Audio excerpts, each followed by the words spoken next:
Jalen Rose, I'm David Jacoby. We are Jalen and Jacoby. What is it that we do?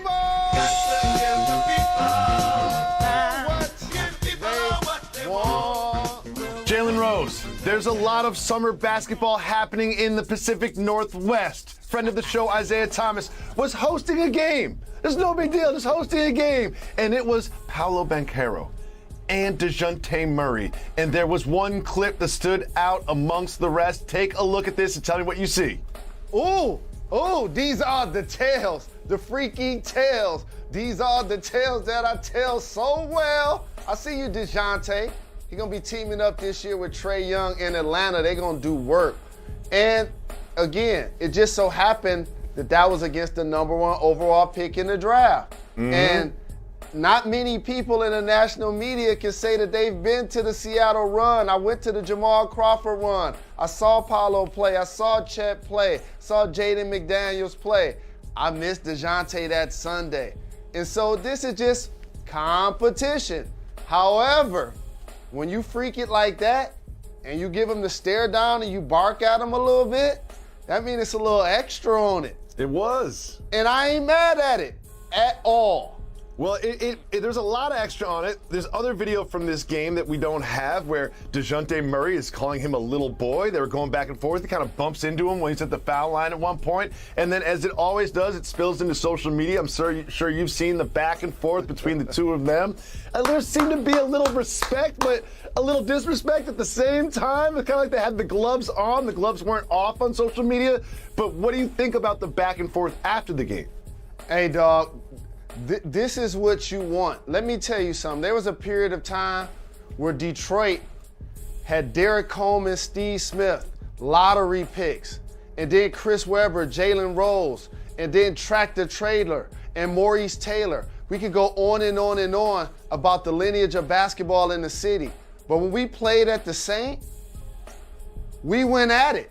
And there were times where there were altercations. And let me just tell you something. Dejounte's the older. He's been an all-star. He's been around the block. He the OG in this case.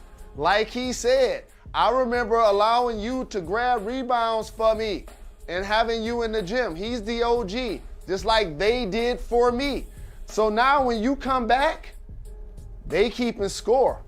Because remember, that's what the OGs are set to do, keep score. So it's like, oh, you moving different now. See, you got the new car now. Oh, before it was 2 of y'all, now it's 10 of y'all. Like, okay, that's what you want, Jacoby. That's game, recognizing game. And Dejounte's right. He's about to enter into a man's league, and he want to make sure his young fella ready. No harm, no foul. I don't want people to look in too deep into this. The OG Jamal Crawford, the OG Isaiah Thomas, everybody going to make sure that this ain't nothing but friendly competition, but also challenging each other to be the best version of themselves on and off the floor. That's what you call giving back to the community. I ain't mad at it at all. Well, sometimes the competition with Dejounte Murray is a little less than friendly. There was the off the backboard dunk that he throws the ball at him, but earlier this summer, Dejounte Murray, he didn't just like bounce it off a guy's head. He kind of slams it off his guy's head twice and then goes right past him. So Dejounte Murray has been putting some work in Seattle, and we love to see it. But that's not the only summer I'm about to get league Dejounte action. On the show. I'm gonna hit him up and get him on the show. Get him on. Love and to you have see him those on. number 5s out there representing. We got to get them. I got you, Dejounte. Got to get my guy to come on and represent. Hit him up during the break, but before that, Mr. Rose, we have some other action that I want to show you as well, because there was some really interesting action in Summer League, and there's one play I want to talk to you. I had to watch this like 7 times, all right? Look at where he is when he throws it off the backboard. Jeez. Talk about covering ground. Talk about prime real estate. He shot that at Baltic and ended up at Boardwalk. You see what I'm saying? I've seen people throw it off the board from around the foul line. It's kind of when like Tracy McGrady, Kobe Bryant normally do it, but like he's got an angle and he's like 19 feet from the basket. Just the length and ball skills of him truly make him a unicorn. Absolutely, and here's the thing, Jacoby. You play good D on a guy like that. You don't get beat on the initial right-hand move. You stay with him on the crossover. You do a good job of staying down and being ready to contest his shot. You jump, and then he throws it off the backboard, it gets momentum and goes to finish. Like, he's a fantastic prospect. He is, and we will see him in the league. My question for you is, will we see the other Ball brother in the league? It was Jello this weekend who had 52 points at the Drew League. Now, listen, it is the Drew League, but 52 points is a lot of points. Absolutely. There aren't many people walking the face of this earth on any level. High school, college, AAU, any level, summer league, to score 50 points in a basketball game. That's a good point. You know what I'm saying? That's not to be taken for granted. And so I appreciate, even though he hasn't necessarily stuck with an NBA team, that he's still balling, putting in work, staying in the gym, making it be known that he's trying to put himself in position for that opportunity. I love to see it. Well, we are wondering whether Kyrie and KD will be on the Nets, but we know Royce O'Neal will be on the Nets. He signed this offseason, but I want you to take me through this clip of Royce O'Neal. That's his mom. She doing a good job. And then all of a sudden, he turns, down goes mama. Look and here's the thing. She's being, though. I like how physical she was playing him. She was not letting him back her down.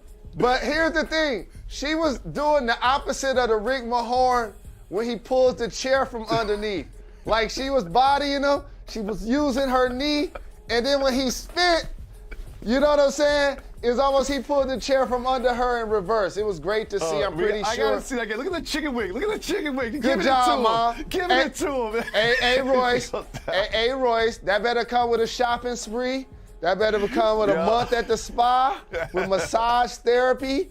You know what I'm saying? You take care of mama, family. I love to see that. I love it so much. I love to see it too. I love the defense that she was playing on. What a clip. Yes. Love to see it. Now, Jalen, I spoke about KD a second ago, and James Harden. Remember when they were teammates? They are no longer teammates. However, they were together in London after the Travis Scott concert, and they were celebrating Travis Scott like he just won the championship after the concert. Watch this clip.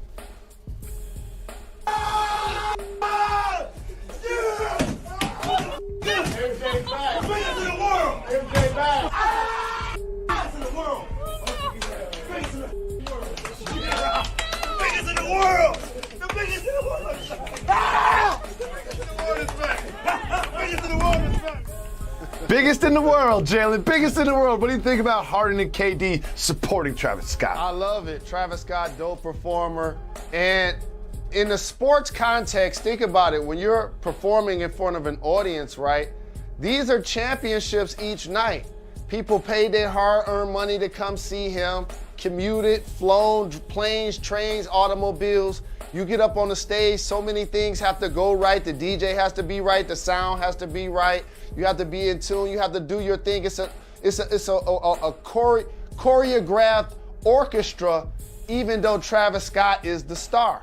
And it's a beautiful thing because those two guys will understand it at the highest level, putting on the show and entertaining the fans. So I love to see athletes and entertainers giving each other love, because imagine if the roles were flipped. Imagine if they say, hey, James Harden, I know you know every Travis Scott song. Why don't you get out there and go entertain that audience? Not gonna be able to do it.